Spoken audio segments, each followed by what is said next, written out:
Кыргыз Республикасынын президенти Сооронбай Жээнбеков кыргызстандыктарды Орозо айт майрамы менен куттуктады. Бул тууралуу өлкө башчынын маалымат кызматы билдирди. Мамлекет башчынын куттуктоосунун тексти: урматтуу мекендештерим, кымбаттуу момун мусулмандар, баарыңыздарды Орозо айт майрамыңыздар менен чын дилимден куттуктайм. Эгемендүү өлкөбүздөгү жалпы мусулмандар бир ай бою орозо кармады. Жаратканга жалбарып, жалпы журтубузга жакшылык каалады. Ыйык орозо айында дилибизди тазаладык, жан дүйнөбүздү жаңырттык. Элибизге бекем ыйман, адал эмгек менен жашоону, улуттар арасындагы сый-урматты, биримдикти тиледик. Коом ичинде мээримдүүлүк жана сабырдуулук, достук жана бир туугандык сезимдер чыңдалды, кайрымдуулук иштери жасалды. Жараткан Кудайым өзү кармаган орозобузду кабыл кылсын. Аруу тилектерибиз ишке ашсын, көздөгөн максаттарыбызга жетели. Урматтуу мекендештерим, быйылкы орозо күндөрүн азыркы мезгилдеги дүйнөлүк апааттан, коронавирус илдетинен сактануу шарттарында өткөрдүк. Элибиздин ден соолугун, өмүрүн сактоо үчүн илдеттин жайылып кетүүсүн алдын алуу максатында зарыл болгон медициналык талаптарды аткарып, катуу тартипти кармадык. Кырдаалды туура түшүнүп, эрежелерге чыдап сактап келген мекендештерим, сиздерге ыраазычылык билдирем. Элибиздин ден соолугу, саламаттыгы үчүн тыным көрбөй аракеттенип жаткан медицина кызматкерлеринин эмгегин жогору баалайбыз. Коомдук тартипти, коопсуздукту күнү-түнү камсыз кылган укук коргоо жана аскер кызматкерлеринин ишин өзгөчө баса белгилейм. Бул ишке ыктыярдуу катышкан бардык мекендештериме элибиздин атынан рахмат айтам. Чогуу кылган аракеттерибиздин акыбети кайтып, кырдаал көзөмөлгө кармалды. Ооруну жуктуруп алгандардын көпчүлүгү сакайып чыгышууда. Азыр ишкердикте күнүмдүк тиричиликке болгон чектөөлөр жумшарды. Экономиканын бардык тармактары жанданып, күндөлүк турмуштагы карым-катнаш калыбына келе баштады. Бирок дүйнөдөгү абалды көрүп жатабыз. Кырдаал кайсы күнү болбосун өзгөрүп кетиши толук ыктымал. Ошондуктан урматтуу калайык журтум, мындан ары да калк саламаттыгынын коопсуздугу үчүн илдеттен коргонуу чараларын күчөтүлгөн режимде улантышыбыз керек. Биримдик менен жеткен натыйжабызды текке кетирбей, оорунун мындан ары тарашына бөгөт коюу негизги максатыбыз. Буга чейин мамлекеттик органдар тарабынан чектөөлөр киргизилип, көзөмөл катуу болду. Эми жеке ар бирибиздин жоопкерчилигибиз күчөдү. Ушуну баарыбыз толук түшүнүшүбүз зарыл. Ар бир ата-эне балдарынын ден соолугуна, жүрүм-турумуна көз салып, илдет менен күрөшүүдө өздөрү үлгү көрсөтүшү керек. Бир адамдын кенебестиги жүздөгөн адамга залакасын тийгизет. Ошондуктан сиздердин коомдун саламаттыгына кайдыгер карабай, кырдаалга бийик жоопкерчилик менен мамиле кылууга чакырам. Медициналык талаптарды бузбай, жеке тартипти сактоону күнүмдүк адатка айлантууга тийишпиз. Ошондо гана илдетти жеңебиз. Ал эми жергиликтүү бийлик, өкмөт илдеттин таркап кетишин алдын алууга багытталган иш-аракеттерин мындан ары да улантат. Урматтуу мекендештерим, буйруса Кудайдын колдоосу менен жалпы дүйнө коомчулугу туш болгон бул татаал сыноодон татыктуу чыгабыз. Бул күрөштө негизги таянычыбыз биримдик жана тартип. Ар бир мекендешиме бекем ден соолук, бак таалай, ийгилик каалайм. Орозо күндөрү ниет кылган аруу тилектерибиз кабыл болсун. Жараткан Кудайым өзү колдоп, ар дайым элибизде аманчылык, жергебизде тынчтык болсун. Туркияда карантиндик режимди бузган кыргыз мигранттары жазаланышты. Тажикстанда карантин режимин бузган кыргызстандыктар айыппул төлөштү. Бул тууралуу жергиликтүү Демир Өрен кабар агенттиги кабар таратты. 22 майда Анталия шаарынын Мурат Паша районунда карантин эрежелерин бузган 2 кыргызстандык келинге полиция тарабынан $460 тегерегинде айыппул салынганы жазылган. Маалыматка ылайык, кыргызстандык келиндер алар жашаган аймак карантинге жабылганын билбей соода кылуу үчүн көчөгө чыккан. 18 майда Туркиянын президенти Режеп Тайип Эрдоган Орозо айт күндөрүнө дал келген 23, 24, 25, 26 май күндөрү өлкөдө жарандарга көчөдө чыгууга тыюу салынганын билдирген. Туркия расмий өзгөчө кырдаал киргизилбегени менен дем алыш күндөрү коменданттык саат жарыяланууда. 22 майга карата Туркияда коронавирусту жугузуп алгандардын саны 154 миңден ашса, каза болгондор 4276 кишини түздү. Ал эми 116 миңден ашык киши илдеттен айыгып чыккан.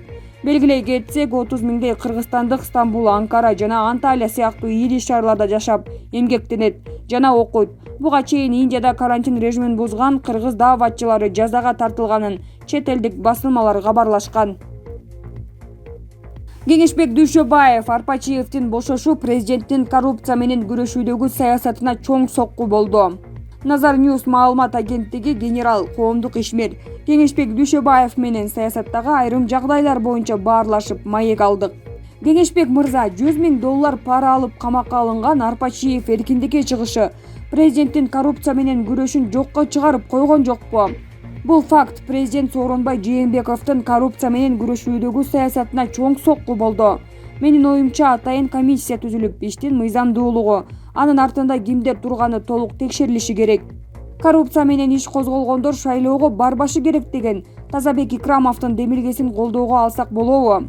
Негизи оор кылмыш менен соттолгондор, шектүү катары тергелип жаткандар шайлоо процесстеринен четтетилиши керек деген позицияны мен да колдойм. Бирок Атамбаевдин убагындагыдай ак жерден коррупционер деп соттолуп кеткен Чекабаев, Исаевдер сыяктуу окуялар болбош үчүн мыйзамдуу механизмдер иштелип чыгышы керек. Баса коомчулукта президенттин ишин эптей албаган кадрлары жаман көрсөтүп жатат деген сөздөр көбүрөөк айтыла баштады. Президент чын эле кадр тандоодон аксап жатабы? Жээнбековдун Кыргыз Республикасынын президенти болуп ишке киришкенине туура 2,5 жыл болду.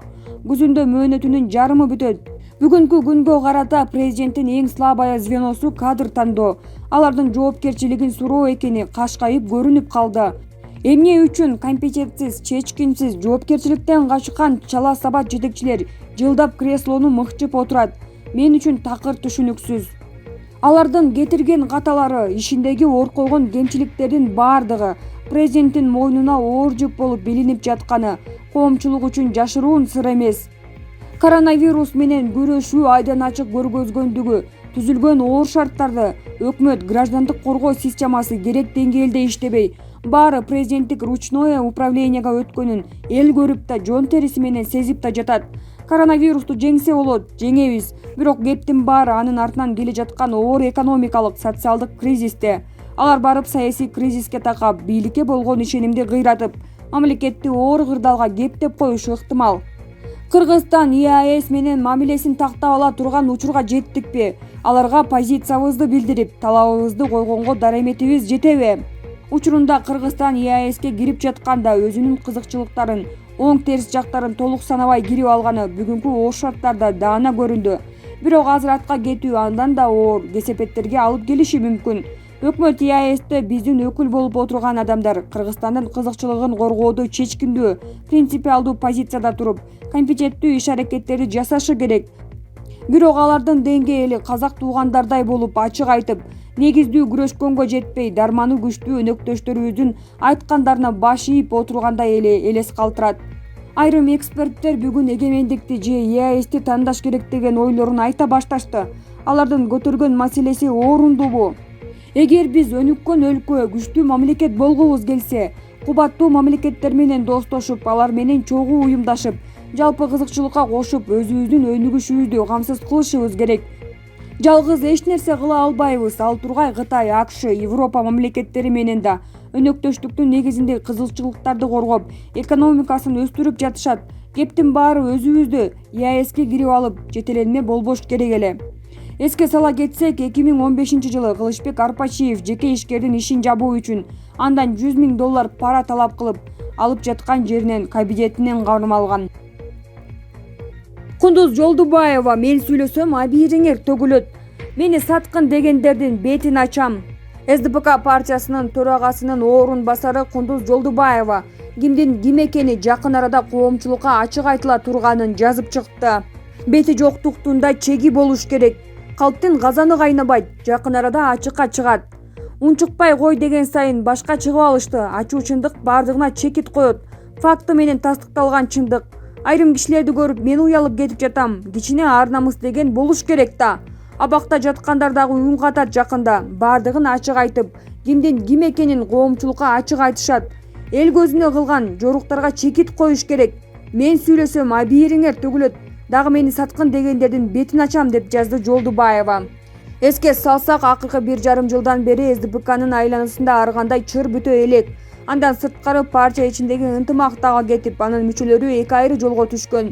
Бир катары мурдагы президент Алмазбек Атамбаевди жактаса, экинчилер Сагынбек Абдрахмановду колдоп жүрүшөт.